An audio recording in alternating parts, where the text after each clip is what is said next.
They say this place is west of Lost and north of nowhere. But long ago, more than 40 years ago, something fell to earth here. And soon, people from London to Los Angeles had heard about this sheep ranch in the desert northwest of Roswell, New Mexico. It happened in 1947. Today, it is still a mystery, still a question mark. Or is it? Has someone hidden the answer somewhere and kept it secret all these years?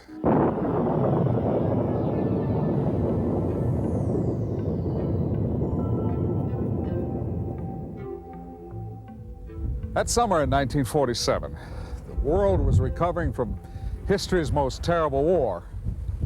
Yet, it would be fair to say that, for Americans at least, things were getting back to normal. Normal. Now, there's an interesting word. In June of 1947, Ken Arnold, a businessman, was piloting his private plane near Washington State's Mount Rainier when he spotted something not normal. Later, he described the 9 objects as a group of discs that skipped across the sky like flying saucers. The newspapers liked that. Flying saucers. The name stuck. And soon it seemed more newspapers were writing about flying saucers, the more people were seeing flying saucers. Here in New Mexico, in June and July of 1947, there were multiple sightings of the discs, or flying saucers, if you will. Maybe they really saw them, maybe not. And even if they did, maybe the lights were just reflections, or something caused by nature, like heat waves or mirages. But if not, if the lights were aircraft, then whose aircraft? And what brought them here? Why New Mexico?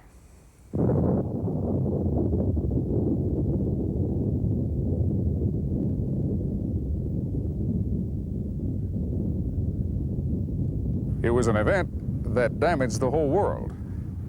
Everyone. Because since that first bomb fell on Hiroshima, no one has been safe. Not on Earth. So it was predictable that when those flying discs appeared, the U.S. military suspected the Russians. But others had a different theory. As the poet John Donne wrote, "No man is an island." Perhaps, they reasoned, neither is this planet. Did the shock waves, those first atomic blasts, they wondered, travel far across the ocean of space? And out there was something listening. The first atomic bomb was tested, set off, in the New Mexico desert near Alamogordo, about 100 miles southwest of here. That was July 16th of 1945, about 2 years before the first reported sightings of the flying discs. After the war, weapons and rocket research continued at Alamogordo and in a region nearby called White Sands. This looks like the Sahara, but it's not. It looks like sand, but it's not. What you see are dunes of white gypsum. And not far from this natural illusion is another deceptive place, the top-secret White Sands Missile Range. After World War II, the United States brought more than 100 German scientists to Fort Bliss near El Paso, Texas, about 2 hours' drive from here, and put them to work designing rockets. Their leader was the late Dr. Wernher von Braun. On April 16, 1946, the first American adaptation of a German V-2 rocket was launched from White Sands Proving Ground. Other V-2 rockets were successfully launched that year on June 13th, October 10th, and the 17th of December. The December flight reached an altitude of 116 miles. Meanwhile, in Roswell, New Mexico, the world's only nuclear strike force maintained a state of constant readiness. With 15 atom bombs in its arsenal, it was the United States Army Air Corps' 509th Bomb Group. If you look at the map, you see this: 3 locations in the rough shape of a triangle. At the bottom left corner, the missile range. At the bottom right, Roswell Army Airfield, headquarters of the 509th and its nuclear arsenal. And at the top of the triangle, the site of the mysterious crash, July 2nd, 1947. So what came down out here? An enemy reconnaissance flight? The U-2-like crash of a Russian plane? Well, that theory would soon evaporate. The Army, Air Force, and yes, the Pentagon moved fast to come up with another story. We know that now. And there is convincing evidence the official story was false. Out in this wide open space, in the high desert of Lincoln County, the sky is as vast as the land. The wind blows, sheep graze, and time seems patient and stoic, like the eyes of an old Indian. A ranch hand by the name of Mac Brazel lived and worked out here. On the morning of July 3rd, he found it. In a pattern perhaps 3/4 of a mile long and 250 feet wide was a scattering of pieces of things. They had fallen everywhere, landing on the wet sand and in sinkholes filled with rainwater. On the night before, a violent thunderstorm had broken over the desert. But Mac Brazel remembered hearing one thunderclap louder than all the rest, almost too loud for thunder. Now, looking at the wreckage that littered the desert, he wondered, was it thunder or was it an explosion? There were scraps of metal and other lightweight material like foil. There was fiber or string, and there were slender sticks suggesting structural beams. On these sticks, he saw markings that reminded him of symbols scratched in clay by Indians. Petroglyphs, they're called. That's how they looked to Mac Brazel. Others who would see them later compared them to Egyptian hieroglyphics. Mac would remember that the debris was so deeply packed, the sheep would refuse to cross the field. He had to herd them around it, to water that was more than a mile away. He gathered up some of the pieces and took them to the house of his nearest neighbors, Floyd and Loretta Proctor. He described the stuff to us, and we advised him to, come to Roswell and report it. We'd heard that, there's a reward for UFOs, and we call them flying saucers. That evening, after his visit with Loretta Proctor, Mac would return to the debris field. According to his son Bill, Mac then brought a large chunk of the debris to this livestock shed. The shed is about 3 miles north of the crash site, still here after almost 50 years. That was the origin of early reports that a rancher had found a flying saucer and stored it in his barn. Mac still had work to do. The next 2 days, on the 4th and 5th of July, he tended the sheep. Then, on the 6th of July, he got up early, finished his chores, and drove into Roswell. Mac's first stop was the sheriff's office. After that, things happened fast. Sheriff George Wilcox sent 2 deputies out to the ranch and telephoned the 509th Bomb Group at Roswell Army Airfield. In no time, the 509th's Air Intelligence Officer, Major Jesse Marcel, arrived at the sheriff's office. With him was a counterintelligence agent dressed in civilian clothing. Major Marcel telephoned the commander of the 509th, Colonel William Blanchard. The colonel then ordered Marcel and the counterintelligence agent to go out to the ranch with Brazel and investigate. The road was no better then than now, and because of that, it was after dark by the time they got there.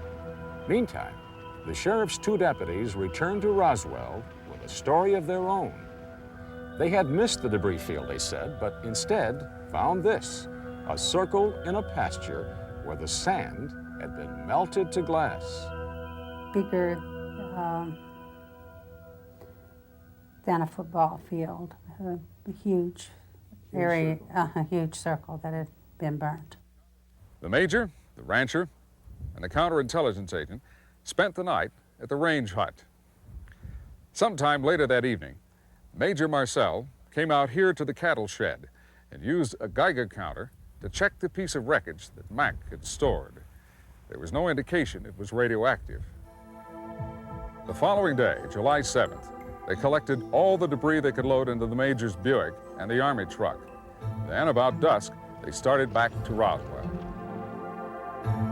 Over the years, many investigators have tried to solve the riddle of the Roswell crash. In 1980, co-authors Charles Berlitz and William Moore presented their findings in a book called The Roswell Incident. 10 years later, tantalizing new facts were uncovered in research by Don Schmidt and Kevin Randall. Don is Director of Special Investigations for the Center for UFO Studies in Chicago. Kevin is an intelligence officer, a captain in the United States Air Force Reserve. Their book, UFO Crash at Roswell, adds important pieces to the unfinished puzzle. Don and Kevin were the first team of authors ever to conduct a scientific investigation of the crash sites. They agreed to join us here in Corona, New Mexico. As for another first, we brought television cameras to the crash sites. They guided us traveling cross-country over rough terrain without roads. We entered the old Brazel Ranch from the far side, coming down toward the crash sites from the northwest. If ever a place was perfect to keep a secret, this was it.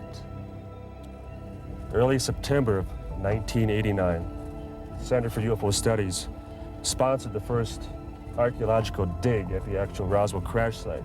We took a team of 10 people, 3 scientists, 2 with archaeological backgrounds, 2 from the National Laboratory. We concentrated not only on the debris field itself, but on the outlying areas. We still have hopes that because of caves, a 700-foot well, other downside fence lines, that we may find something. Investigators Schmidt and Randall have determined that almost from the very beginning, Colonel Blanchard and members of his staff were convinced that somewhere in the desert was the crew of the downed craft, possibly still alive.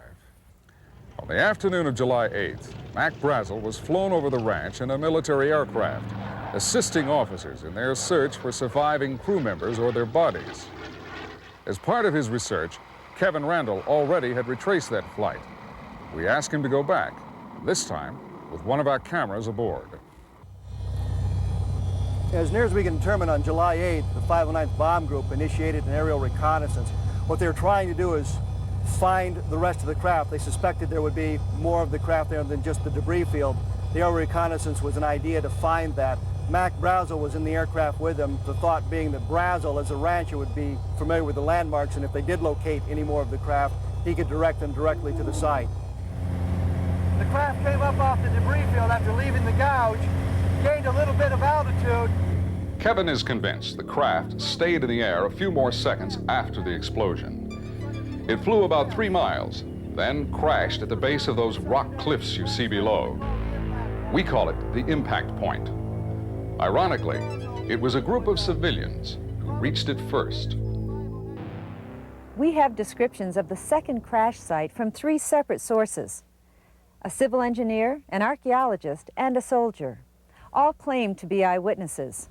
We think the search plane with Mac Brazel aboard spotted it too. According to all accounts, and they are strikingly similar, this was the scene. An aircraft shaped like a disc had crash landed. Lying on the ground beside it were several bodies, humanoid but small, perhaps only 4 or 5 feet tall. They were very thin and their heads looked too large for their bodies, at least by human standards. To reconstruct what happened the night of July 2nd, 1947, investigators Randall and Schmidt have developed a theory that explains all 3 locations: the debris field, the circle of melted sand, and this location, where the saucer and its crew are said to have been found. Flying through the storm, the ship malfunctions. It descends and either lands or skips along the ground. Intense heat from the craft melts the sand to glass. Back in the air again, it flies only a few more miles, still in trouble. Then, crippled, the ship travels perhaps 2 miles beyond the debris field. A voyage light years across space ends in the New Mexico desert. For the crew, injured and stranded, death is inevitable. On July 8th, the day the second crash site was found, things started rapidly to unravel. The first soldiers to reach the disk discovered civilians had gotten there ahead of them. And back at the base, the phones started ringing and wouldn't stop. The world was electrified by an official press release. It announced the 509th had recovered a flying disc. Walter Hart still lives in Roswell. He settled there after resigning his commission in the Air Force. First Lieutenant Hott was Public Information Officer of the 509th. This is the substance of the press release that he wrote. Soon, the lieutenant would be blamed for jumping the gun and portrayed as an eager beaver. I think that not only was I set up, but I think Colonel Blanchard was also. About the only reason that I can think of is they wanted to cover up the story and keep all this information confidential. Tuesday morning, the 8th of July, Major Marcel, the intelligence officer, reported to the commander of the 509th Bomb Group, Colonel William Blanchard. Colonel Blanchard ordered the provost marshal to surround the debris field and to post guards sealing off all roads leading into the crash site. Then Colonel Blanchard reported to 8th Air Force headquarters in Fort Worth. And soon, the Pentagon set a flight with a special team of agents from Washington to Roswell. Later that morning, about 11 o'clock, Lieutenant Hott finished the press release. He would drop off copies at both Roswell's daily newspapers and at both the radio stations in town. Every news bureau subscribes to wire services, like the Associated Press, Reuters, or United Press International. Nowadays, at the Roswell Daily Record, bulletins come in over computers instead of teletype machines. But even in 1947, the word could be flashed from Roswell around the world in minutes. And that's exactly what happened. By noon, July 8th, every telephone line into Roswell, New Mexico was jammed. At the 509th, Colonel Blanchard himself couldn't place an outside call. It was impossible. By 4 o'clock that afternoon, Mac Brazel was back in Roswell after helping out in the air search that found the second crash site. The next thing that happened was a classic military snafu. The Army lost Mac Brazel. But Walt Whitmore, an owner of station KGFL in Roswell, found him. We get more on that from Judd Roberts. But he found him, and he suggested that they go out to Whit's house, which was on the extreme side of Roswell at that time. And we felt that it would give us an opportunity to get some information, which we would like to have had. As someone said one time, you sequestered him or you hid him out, but I'd like more politely to say we offered him a place to stay that night so he could get away from a lot of people with questions. With calls still pouring in from as far away as London and Hong Kong, the Roswell Daily Record hit the street with a front-page banner headline. The newspaper based its story on Lieutenant Hott's press release. But, as we know now, more than 40 years later, the media was about to be sealed off from the facts and spoon-fed an alibi. Army officers found Mac Brazel and put him under house arrest. Hours of intense grilling would follow, and he was subjected to a complete physical examination. Then on July 9th, at radio station KGFL, Walt Whitmore got a special telephone call from Washington. He was ordered not to broadcast his recorded interview with Mac Brazel.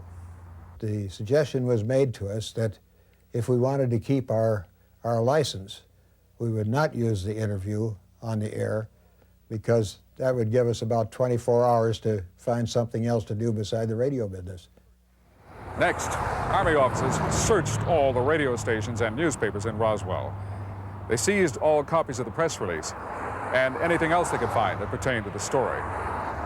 Then, on July 9th, Mac Brazel, escorted by officers, turned up at radio station KGFL with a brand new story, not at all like the one he told Walt Whitmore while in hiding. For centuries, the Indians of New Mexico worshiped the sun, the giver of life, gatekeeper to the vaults of heaven.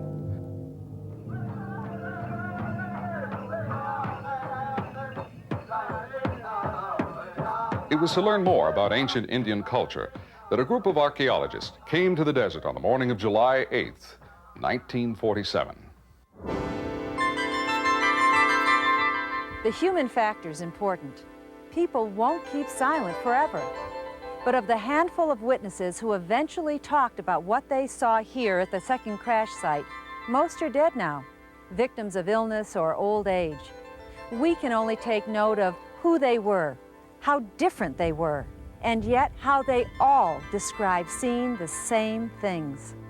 An aircraft apparently not made on Earth, and creatures who looked as if they had not been born on this planet. Once the military found the second crash site, they moved fast. From the plane, in which he was a passenger, Mac Brazel helped guide the troops on the ground who were closing in. But before the military could get here, a civil engineer surveying for an irrigation project came upon the site by accident. His name was Grady Barnett, by all accounts a no-nonsense fellow. Barnett's close friend, Vern Maltese, remembers Barney telling him about finding the bodies and how he described them. He said, well, I'm going to tell you something that I'm not supposed to divulge. And he come across this object on the ground, which was the shape of a flying saucer, and it hadn't split open. So he jumped out of his pickup and went down there, and there was 4 beings laying on the ground. And they were in a sort of a silver-colored suit, and they were about 3 to 4 feet high. And the suits were rather tight-fitting, and they had covering, except there was no covering on the head or none on the hands. And the shape of the heads of the beings on the ground were hairless with a sort of a pear-shaped head. And the hands were exposed. And they had just barely arrived, and there was an archaeology team that had just come up there about the same, just a little bit after Barney. Then the military come in and surrounded the area, and they called all those people that were there from the archaeology team and Mr. Barnett, and they briefed them that this was not to be divulged to anybody, that they were not to say one word about it and forget they'd ever seen anything. Barnett said he was standing beside the bodies, close enough to touch them, when the group of archaeologists and students arrived. If the story is true, then here is an excellent group of qualified witnesses in possession of material evidence. In other words, here was proof. But what happened? In no time, the military took charge. They covered the bodies. They herded the archaeologists, the students, and the engineer off to one side and made them face in the opposite direction. This was a matter of national security. They were not to talk about it. If any of them did, the government would hear about it, and the government would know how to find them. Soldiers escorted them away from the site and into obscurity. Grady Barnett did tell his boss about the bodies, but the response was ridicule and a common barnyard expletive. After that, Barnett kept most of the details to himself, speaking only to family members and his close friend, Vern Maltese. Barnett died in 1969. The archaeologists and the students dropped out of sight, presumably returning to a large northeastern university. For years, no one knew where to find them. Then in 1975, a woman suffering from cancer made a deathbed statement to a nurse at St. Petersburg Community Hospital in Florida. When I was a nurse on a terminally ill floor, we had a patient who was admitted, and one day I went in to bathe this patient, and she was more alert than she usually was. She was very suspicious acting. She asked me if I could draw the curtain. She wanted to know if there was another patient in the other bed, and I said no, which I was a little surprised because she wasn't so alert. In fact, most things that she did was call out one particular name. So she proceeded to talk to me, and she said there's something that she needs to talk to someone about, that she needed to tell them something. She said, I've held it in a long time. And then she said that a lot of years ago, she was out with a bunch of people, and they were, she said, rock hunting. And she kept saying, I wasn't supposed to be there, but I went. And she goes, and then she said, I wish I hadn't. And she said they were out and they were walking around, and they came upon a hill and they went over the hill. And she said then they saw a large shiny object. And she said it was very large, and they wanted to see more, so they started walking toward it. She said that when they got there, that there was a large round object, and it was sitting on the ground, and she said, and then on the ground was some, she goes, blankets or something. And she said that one of the guys from the expedition, one of the men, walked over and they pulled back the covers. And she said there were little people. She couldn't believe it. There were actually little people. She said they had very large heads and very big eyes, and she said they had some kind of shiny material on. And I can't remember if she said what color. I thought she said blue, but I really can't remember at this point. But she said it was so shiny, it was almost like it was fluid-like. And she said, and then she became very upset, and she goes, but you mustn't tell anybody. She goes, never tell anybody. And at this point, she would just keep looking around the room. She was very paranoid acting, and she said, because they can always find you. And I said to her, I said, who can always find you? She goes, the government can always find you. 2 days after Mac Brazel turned up in Roswell, rumors were spreading like brush fire. The public was led to believe the Pentagon was hopping mad, and a general by the name of Roger Ramey was taking flack. Contrary to popular belief, that was the result of a carefully orchestrated cover story. Ramey was commander of the 8th Air Force in Fort Worth, Texas, higher headquarters of the 509th. Even before the 509th started picking up the pieces and looking for the bodies, 8th Air Force headquarters was on the line to the Pentagon. On the morning of July 8th, that special flight was arranged, sending a team of counterintelligence experts from Washington to Roswell Army Airfield. The general and the Pentagon were about to screw the lid down. Carefully setting up an alibi, General Ramey ordered Colonel Blanchard, the 509th's commander, to send his intelligence officer, Major Marcel, to Fort Worth. Marcel took to the general's office some of the debris packed in a small box. Leaving the box on his desk, the general then led the major into another room, suggesting they look at a map. When they returned, the box had disappeared. In its place was a damaged weather balloon. Next, General Ramey called in the reporters. Just a mistake, he announced. Major Marcel and the 509th Bomb Group had goofed. Besides, the general added, this one was a new kind of balloon. It was case closed by mid-afternoon. But we know now that some of the debris already had been delivered to the general earlier that day. If it were nothing but a weather balloon, why did he say so then and there, defuse the situation, and placate the Pentagon? Dr. Jesse Marcel was 11 years old when his father, Major Marcel, came home with a carload of curious objects one night. Dr. Marcel now lives in Helena, Montana. He remembers that his father woke him up about 2 o'clock in the morning, showing him and his mother the things he found. The thing that set this apart from anything that I had ever seen before or since was the markings on parts of the wreckage. In the I-beam structural members, there was like a writing of sorts.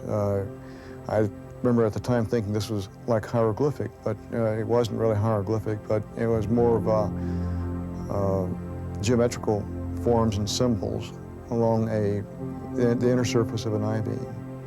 And they were kind of a metallic purple hue and seemed like they were embossed in the metal itself. And I suppose that is the singular thing that sets us apart from more ordinary debris. I do know it was not a weather balloon or radar target as was proposed by the Air Force. Because even at that young age, I was familiar with things like what a radar target should look like, what a weather balloon certainly would look like. And since they used that as a cover story for this extraordinary debris, I knew that there must be something very unusual about that. And so I have come around to the realization that this was out of this world. In May of 1990, Dr. Marcel agreed to be placed under hypnosis. It was an effort by Don Schmidt and his colleagues to retrieve from the doctor's mind lost memories, to see again clearly the indecipherable symbols on those sticks of debris, the ones that looked like structural beams.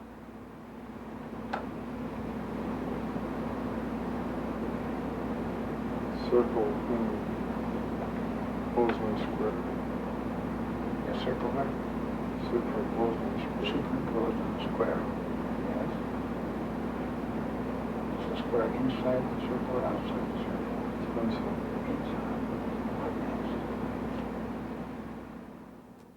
Here at the debris field, while the general was putting out his weather balloon story, teams of men with wheelbarrows were still working. Imagine roadblocks, machine guns, and at least 60 men with trucks to recover a balloon like this.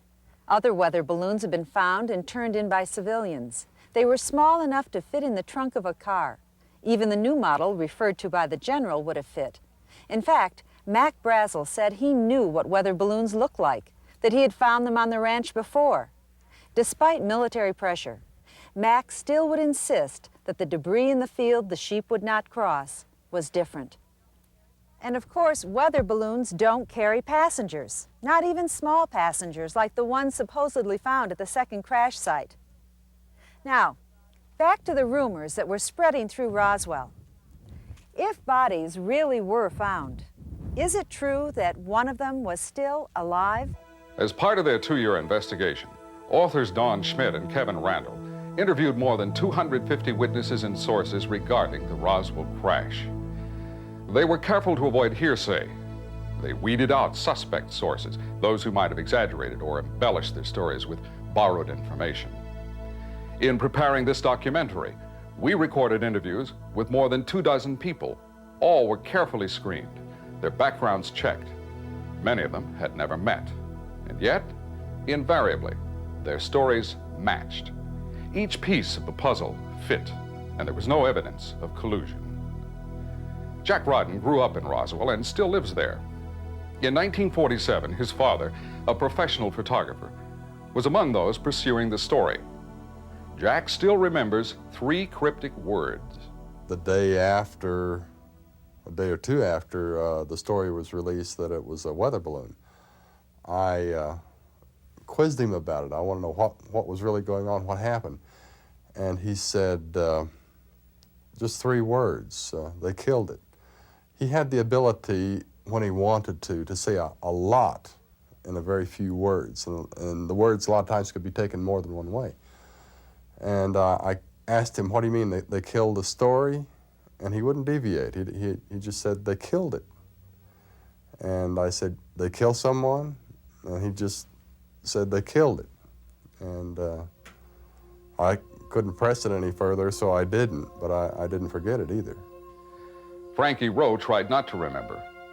She says threats to separate her from her family and send her to prison pushed memories of the incident deep into a shadowy corner of her mind. But years later, as parts of the story became public, Mrs. Rowe's memories came rushing back. The memories and the anger.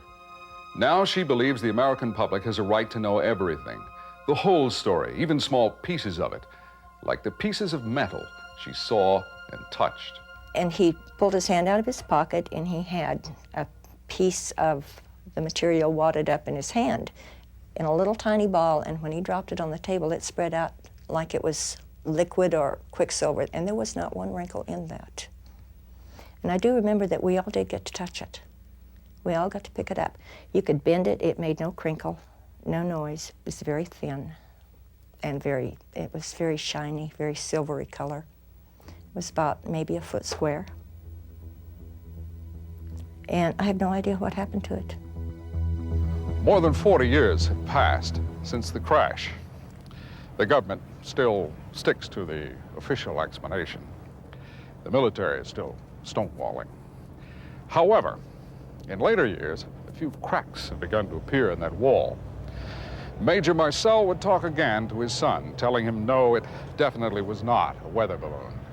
And suddenly, in a supermarket, a retired Air Force officer would disclose to his wife an astonishing secret. But let's start with the story of Brownie. Melvin E. Brown was a sergeant with the 509th in New Mexico at the time of the crash. Later, he was transferred to England. He married an English woman, and following retirement, settled down with his family in a suburb near London. Over the years, on several occasions, he would tell his daughters bits and pieces of a curious story. But on his deathbed in 1982, Brownie gave up the rest of the secret and disclosed the number of a hidden bank account. There was no record of any trust fund, nor could the bank account number be traced. And yet, the family still wonders, is the money waiting for them somewhere? They wonder and remember what Brownie told them. It's almost as if when he'd actually told the story, he wished he hadn't. All available men were grabbed. That's his actual words I'm saying here now that I can remember. All available men were grabbed. They all had to go out to the desert where a crashed saucer had come down. And they all had to stand guard duty around this site. They were told to look, but not look, not to take anything in. And him and this other guy did look, and they lifted up the covers. And he did say that these trucks were coveralls. I don't know what he meant by that. It must have been some sort of truck with a cover. He lifted up, him and this other guy both lifted up the cover and saw, I say 2 bodies, but my sister remembers him as saying 3. We disagree on that. They saw these bodies, and they were about 4 foot tall, no more than that, maybe even less. Much larger heads than we have, slanted eyes, yellowish skin. Far from London, in Lincoln County, New Mexico, we searched for an elusive witness with an even stranger story. We found him living elsewhere and have promised not to disclose his whereabouts. His name is Glenn Dennis. In 1947, Mr. Dennis was a mortician, the manager of Ballard Funeral Home in Roswell, New Mexico. Here in Roswell, on the afternoon of July 8th, a local mortuary began getting calls from the hospital at the airbase. There were questions about the preservation of tissue and what specific chemicals would do to the tissue. And Clardy's Dairy and Creamery in Roswell received an order for a large quantity of dry ice. After 4 or 5 calls to the mortuary, the mortician decided there must have been a fatal crash at the airbase. That was the beginning of the most remarkable story connected with the Roswell crash. This is the gentleman to whom we have referred, the mortician, Glenn Dennis. In 1947, he was manager of Ballard Funeral Home in Roswell. Those telephone calls from the base hospital on July 8th started a chain of events leading to threats against his own life and the reported death of a close friend. Let's go back now to the afternoon of July 8th.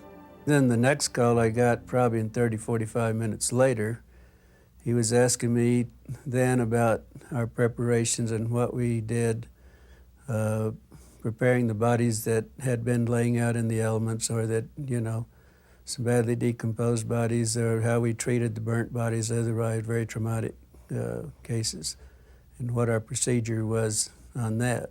Then the next question was, well, what would you do where you wouldn't change any of the chemical contents, you wouldn't destroy any of the blood, you wouldn't destroy anything that might be very important later on, you know, down the road? What would your process and what you do and the chemicals that you use, would that change the blood contents and everything? I knew at the time that there was something that probably happened. I thought maybe it was something that they weren't ready to release, or there might be some VIP or something they didn't want. But I mean, I had no idea what it was. But I told him at the time, I said, you know, I can come out and I can help you if you have that. And he said, no, this is for future, in case this should happen in the future. He said, this is something we need to know so we'll know how to proceed. Questions about chemicals, tissue, and the preservation of blood, as well as other body fluids. Very strange questions. If doctors at the base were examining the remains at the time of those telephone calls, it follows that by July 8th, the bodies had been removed from the second crash site to the base hospital. That would match key points in the story told by Sergeant Brown. Not only that, but Glenn Dennis' story tends to corroborate the story told by witness Frankie Rowe. Now, he felt that the one that was alive, he said later that it was taken out to the base hospital. And a friend of ours, her husband was working out there at the time, and he saw the one person walk in. Later that same afternoon, Glenn Dennis drove an injured airman to the base hospital following a minor automobile accident. Walking into the emergency room, Dennis saw debris in the back of a parked Army ambulance. What I noticed that was so unusual about this, that there was some inscriptions or border around this part of it. It was probably 3 inches, maybe around 3 inches, but it was kind of going along the contour of the wreckage. And at the time, after I got back, I got to thinking about this and what the border looked like, and it kind of reminded me of an Egyptian inscriptions of figures and whatever. Now another piece in our jigsaw puzzle drops into place. It appears doctors were continuing their examinations of the bodies as Mr. Dennis entered the emergency room. Assisting them was a nurse, whom he describes as a close friend. One of the nurses, lieutenant nurses that I was acquainted with very well, she was very excited, and she said, "How did you get in here? What are you doing here? And get out immediately or you're going to get in a lot of trouble." She said, "Get out of here as fast as you can." The nurse disappeared into another room, presumably where the examination was still in progress. But serious trouble was in store for Glenn Dennis, the result of a chance remark to an officer who stopped him as he was leaving. But I said, "It looks like you've had a crash." I said, "I see some debris in the ambulances there." And that's probably where I really got in trouble right there. And he said, "Well, just a moment." And then he went to the door and he motioned for somebody, and about that time there was 2 MPs that came out. And he said, "Get this man out here, get him out here as fast as you can get him out of here." And then we were starting down the hall, and then there was a man that we heard a voice said, "I'm not through with that SOB yet," said, "Bring him back." Mr. Dennis says suddenly he was rushed into a room where he was confronted by 2 men he had never seen before, an Army sergeant and a captain with red hair. A sharp exchange followed, in which Dennis says both men threatened to kill him. The captain told me, the red-headed captain told me, he said, "There was no crash here, you did not see anything," and he said, "You don't go into town, you don't tell anybody anything that you saw anything or anything else." He said, "If you do, you will get in real serious trouble." Well, I was a little agitated because I didn't like the name he called me to start with. And I informed him, I said, "Look, I'm a civilian, you can't do a damn thing to me, and as far as I'm concerned, you can go to hell." And that was the exact words that I told him, and I remember it very clearly. And then the black sergeant, he said, "Oh, don't kid yourself, young man." He said, "Somebody be picking your bones out of the sand." Army Air Force Captain O.W. Henderson kept his mouth shut for a long time. He didn't go public until he learned that some of the others had broken their silence. He was retired by then and living in California. It had been rumored for years that one of the pilots on one of the flights out of Roswell had actually seen the bodies. But the rumor did not become a reality until 1982, when Pappy Henderson finally spoke out. He told his wife, "I've been dying to tell you for years." We were in the grocery store in San Diego, where we had lived for many years, and we were at the checkout stand, and here was a paper, the Globe, I believe it was. Here was all of the story about it. In fact, I still have the papers here. And he said, he took a look, and he said, "I've been wanting to tell you about this for years. I guess if they're putting in the papers now, it's no longer a top secret." And he said, he bought the papers, and we went to the car, and he said, "Read those." And I read the article, and he said, "It's a true story." He said, "Not only did I know about it, but I'm the pilot that took the crashed saucer to Dayton, Ohio." I was astonished, and if it hadn't been Pappy telling me, I probably wouldn't have believed it. But he was very confident, and he was always very truthful and straightforward. So I believed him, but you know, in those days, if you said you'd seen a spacecraft or a flying saucer, you were put in the annals of a nut.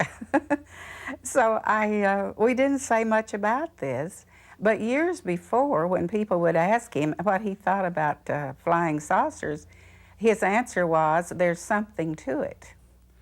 We may never identify and confirm all the witnesses, but let's review the ones we've heard about so far. These are people who claim they saw bodies of humanoid creatures killed in the Roswell crash.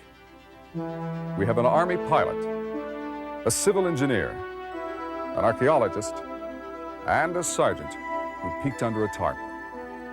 Two of our purported witnesses allegedly made deathbed statements. The woman dying of cancer told her story to a nurse at a hospital in Florida.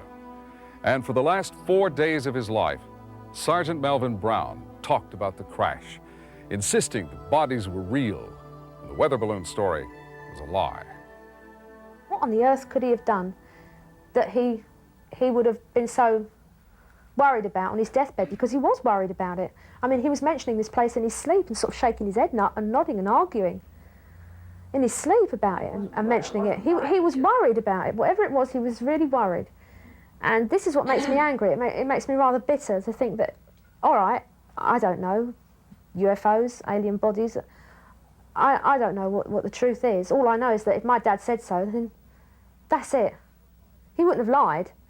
During our investigation of the Roswell crash, we located a witness who claimed to have watched a bright light cross the sky and fall to Earth the night of July 2nd, 1947.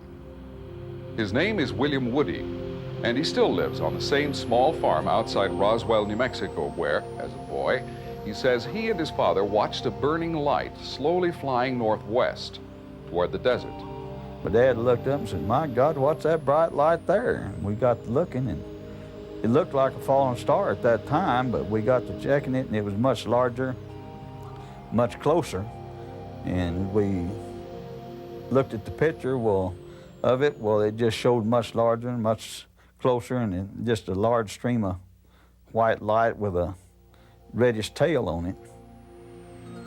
Woodie's father drove out to the desert several days later, trying to find the spot where the light came down. Woodie went along, but they found the roads blocked off by military guards. No, they had several of the side roads, which there's not, in that area, not too many access roads off, which there's many more now than there was back in that time. But every one that we come to, they had a security set up so you wouldn't go off in that area to the left-hand side of the road going north. Far out in the desert, at both crash sites, teams of soldiers were hard at work, cleaning up debris and hauling it away in trucks. A very large operation indeed for the alleged recovery of a weather balloon.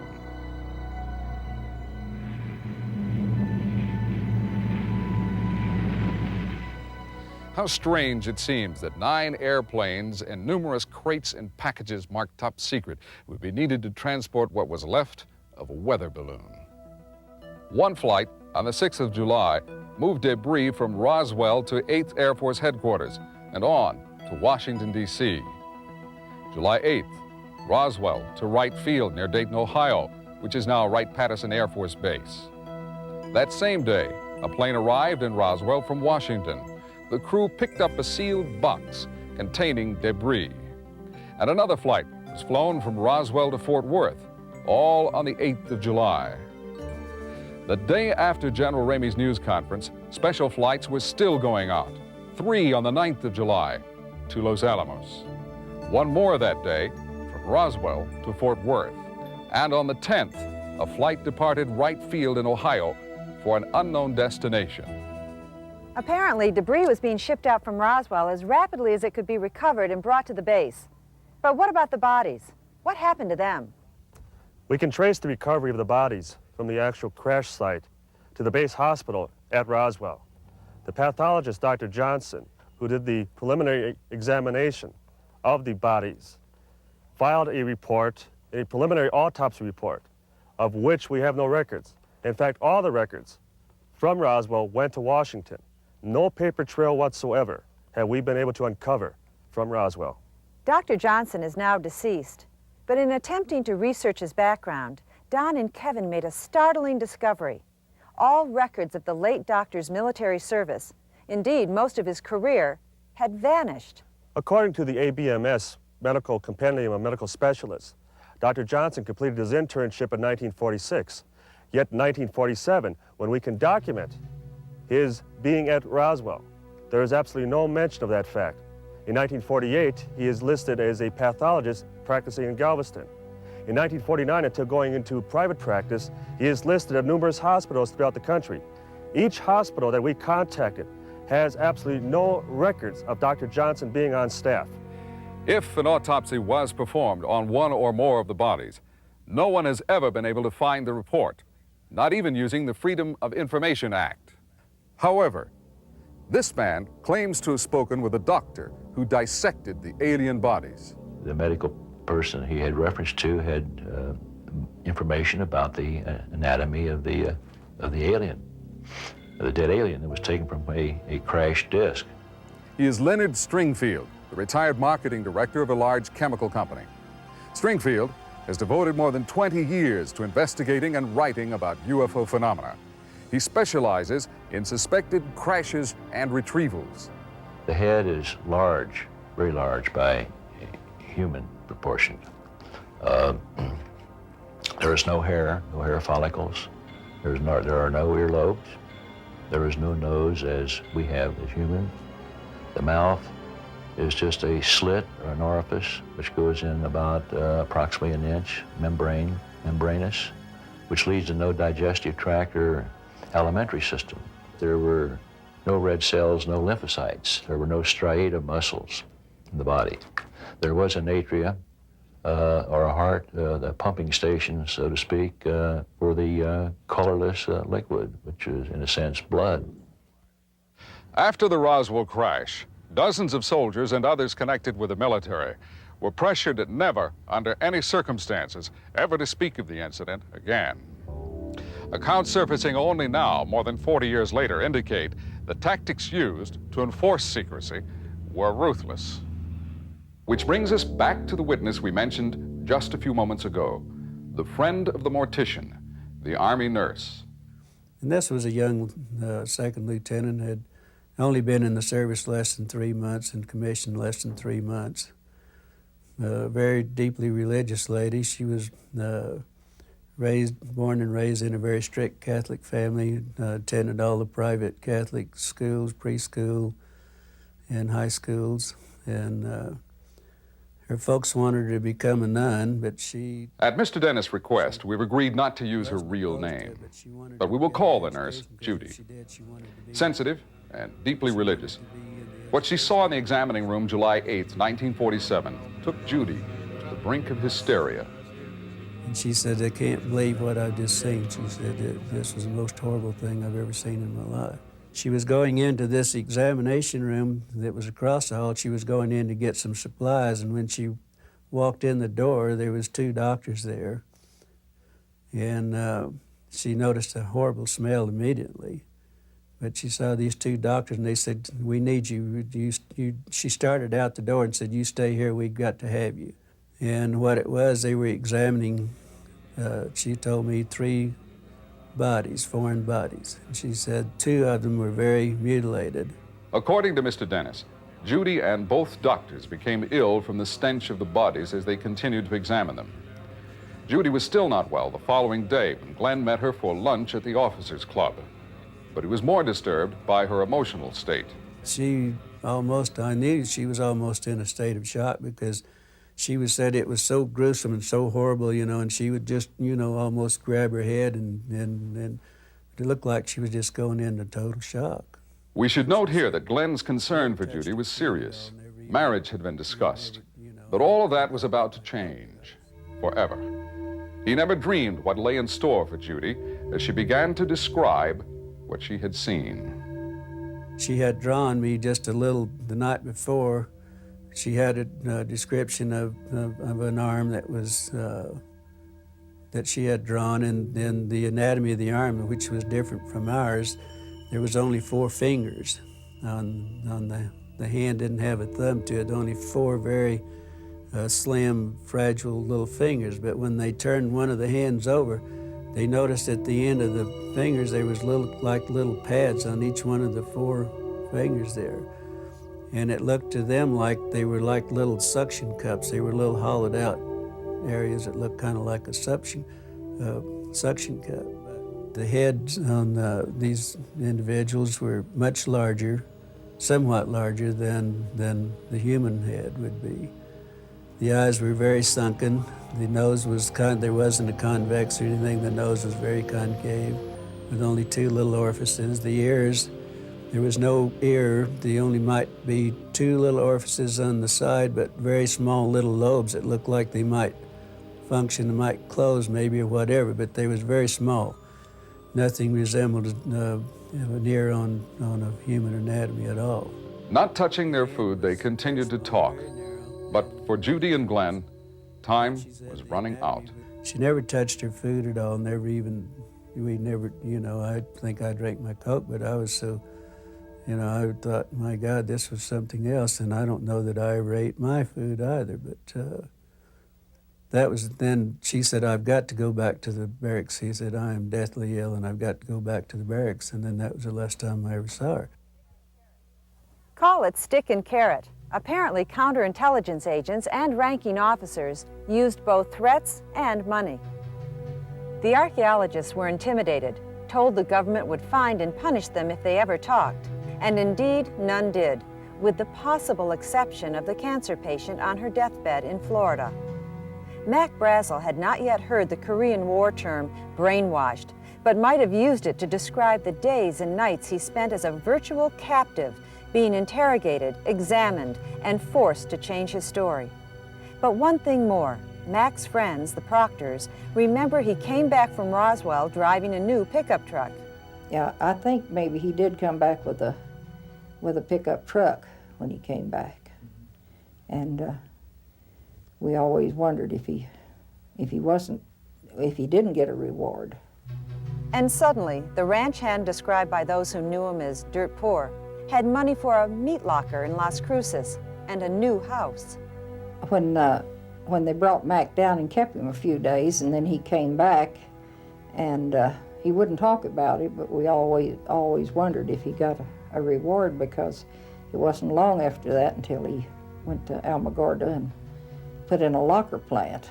And back then, I don't know what it would cost to put in a locker plant, because it's lots of individual boxes and things. It's, a lot of freezing units.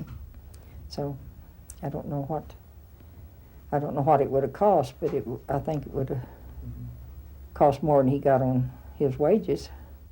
Threats and rewards and continuing surveillance. Mac Brazel's son Bill had his own collection of small pieces of debris until he talked about them at a bar in Corona. The next day, military officers appeared on his doorstep and confiscated the pieces, all of them. The sun has set on many secrets of the old Roswell Army airfield. For example, few people know the bomber that dropped atomic destruction on Hiroshima once was hangared at Roswell. Military security is a fact of life. We have been told not only soldiers, but civilian firemen worked at the crash sites. Apparently, some got the carrot, some got the stick, including Frankie Rowe's father, who remained silent, but angry for the rest of his life. And he was very angry for a long time about that the government could do this, that they could just totally suppress something that actually happened. And he knew that it happened. He had seen them. Confidential military sources told our researchers that more than a dozen military policemen who guarded the crash site were paid $10,000 apiece, a very large carrot in 1947. Which brings us from the New Mexico desert back to London and the family of the late Sergeant Brown. Remember, as he lay dying, Brownie talked about a special bank account. My 2 brother-in-laws and a close family friend was sitting with him, and he told them that he had a trust fund in a place called Roswell, New Mexico, and that he had a lot of money there, and that he'd done something hush-hush for Uncle Sam. And they all made fun of him. They all started saying, "Oh, Brownie, what did you do, rob a bank or something?" At which point he changed his tune completely and got most angry and said, "I've never done a thing wrong for my country." He said, I want you to find this money, and I want you to get it for Mum." But the money was never found. Sergeant Brown's wife, Ada, insists he was not the kind of man to make up stories. And she remembers that in those final days, his mind was clear. My husband really knew that he was going to die because he said all his goodbyes. He said his goodbye to me, and he said his goodbye to his kids. And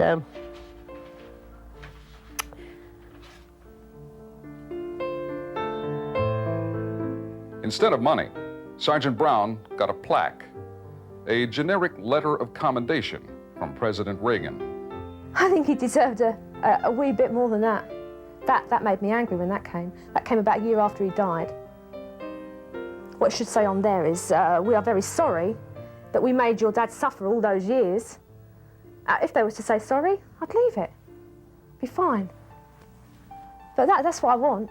I want them to say, yes, it did happen, and I'm sorry your dad had to carry that secret all those years. I'm sorry he couldn't die in peace.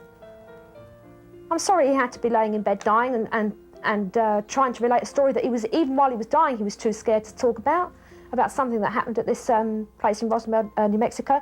And what makes me even more angrier is when you get somebody like Philip Klass on television talking about a weather balloon. What, do they think my dad was crazy?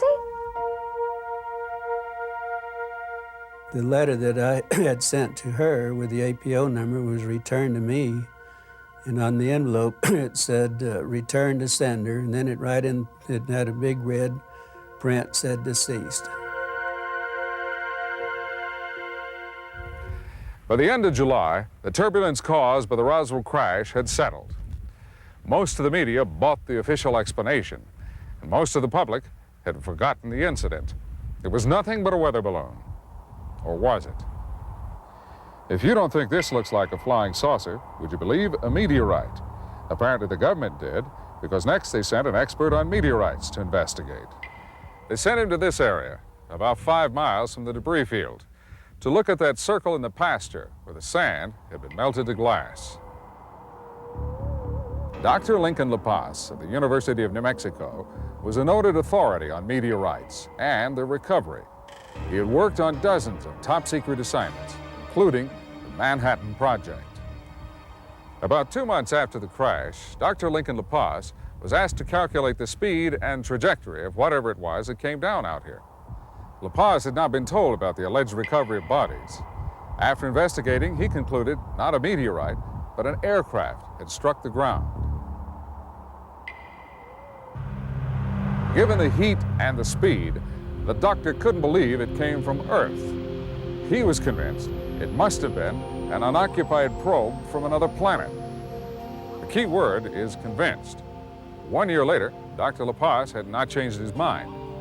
This from former counterintelligence agent Louis Rickett, who remembered a conversation with LaPaz in September of 1948.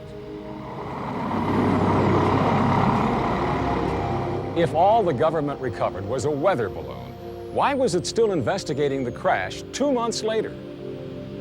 Except for being torn, the weather balloon displayed by the general was virtually intact. Yet pieces of something were scattered 3/4 of a mile across the desert. Pieces of what? How could a veteran combat officer like Major Jesse Marcel fail to recognize a weather balloon? On his return from Fort Worth, Marcel went to the intelligence office.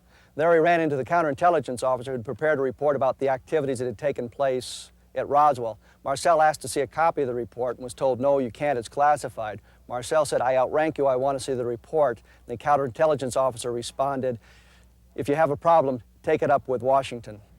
And last but not least, why use threats, bribes, and loyalty oaths to keep secret a weather balloon already displayed to newspaper photographers?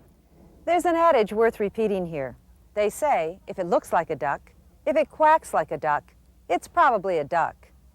We can't say for sure, but what happened in Roswell certainly looks and sounds like a cover-up.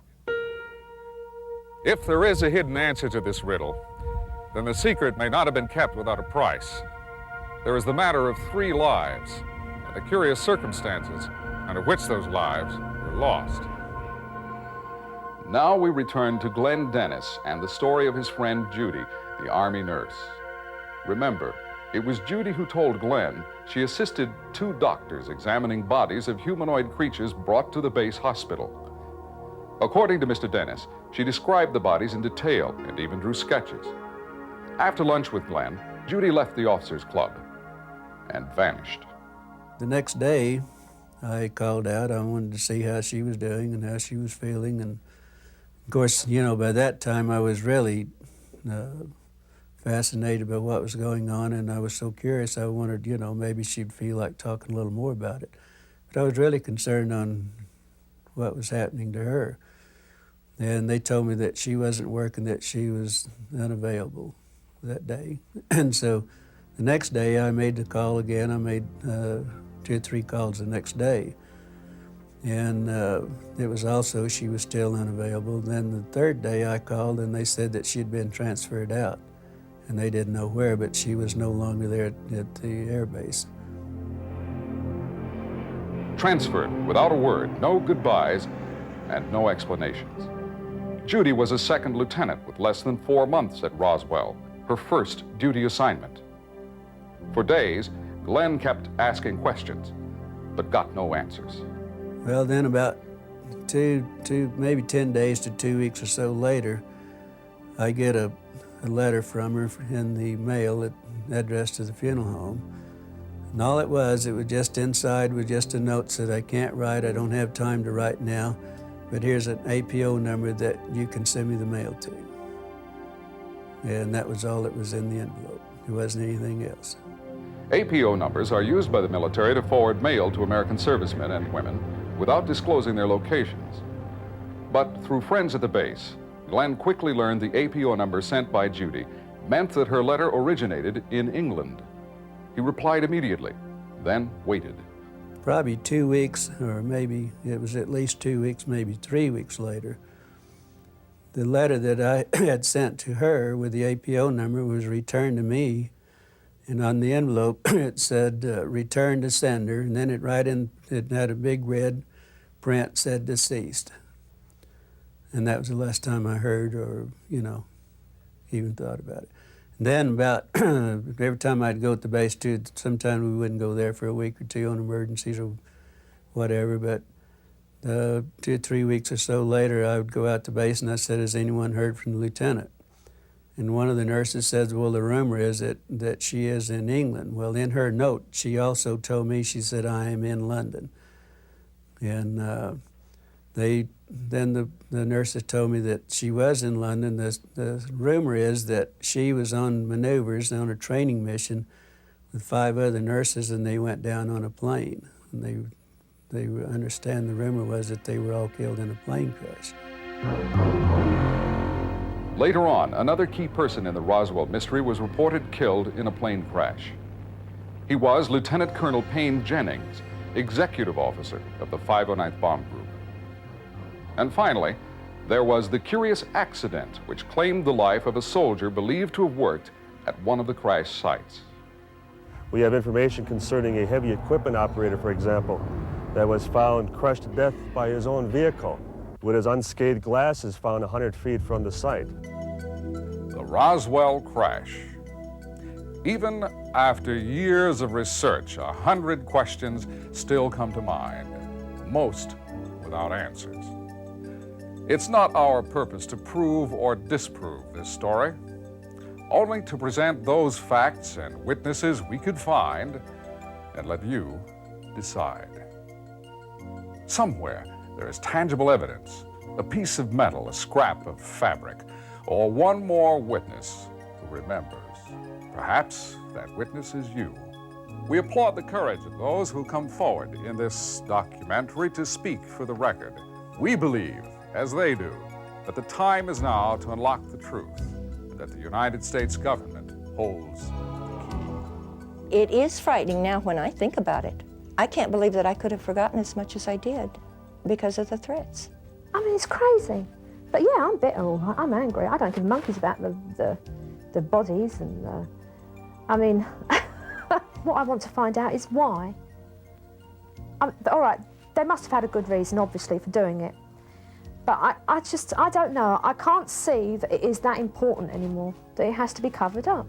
You know, I think it's time they wash their land and at least give the people an explanation of why we shouldn't talk about it in the first place if it was a national security item or, I mean, you know, just the reason why everyone should keep this and why they should keep covering it up, I think they owe the American people an explanation why this happened, I mean, why they're not doing this. And let us know, and then the people know to either keep their mouth shut or go on their way. After almost 50 years, there is still no change in the official story. But whether a spaceship did or did not crash in New Mexico, one thing is perfectly clear. Details of the incident have been wrapped for decades in layer upon layer of secrecy, which raises the most tantalizing question of all. Why? Would proof of intelligent life on another planet destroy this civilization, wreck the edifice of science, and undermine religion? Is that what they fear? Centuries ago, those same fears motivated enemies of Copernicus and Galileo, who revealed a simple truth every schoolboy knows today, that the sun is the center of our solar system, and Earth revolves around it. Or is there something more? Could the visitors, if there are visitors, be predators, indifferent to human life or human suffering? Have our leaders been shielding us from a terrible truth? Even so, what has all the secret-keeping bought us? A few decades of false complacency? Well, things are different now. As we wind down the 20th century, we have reached the end of innocence. People are demanding the truth, and yet it is a truth that could rob us. We may never again be certain we're dominant here on Earth. Indeed, not even certain we are here alone.